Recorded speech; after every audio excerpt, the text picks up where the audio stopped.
rozhovor s Dougom, aj so mnou, ak máte pre mňa otázky, ale myslím si, že on je oveľa zaujímavejší človek. Vtedy páči sa. I'll be happy to help translate.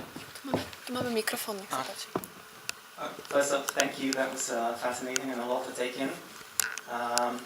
My question is a little speculative. I hope you don't mind.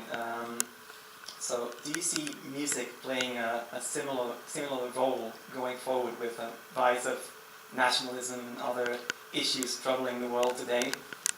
I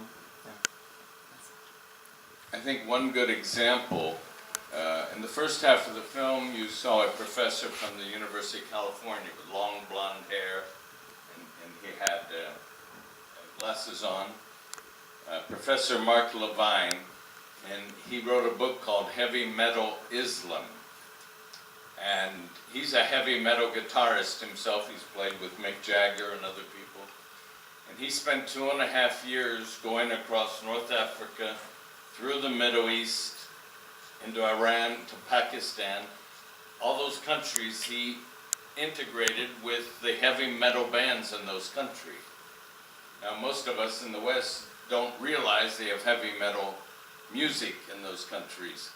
And in his book, Heavy Metal Islam, he kept making analogies of how the rockers behind the Iron Curtain heard rock music as the sound of freedom, and compares it to the youth in these countries who hear heavy metal music and hip-hop music as the sound of freedom, and that, like the communist leaders in the Kremlin who were trying to stop rock and roll, the single biggest threat to these extremist regimes in these Muslim countries is the heavy metal and hip-hop music.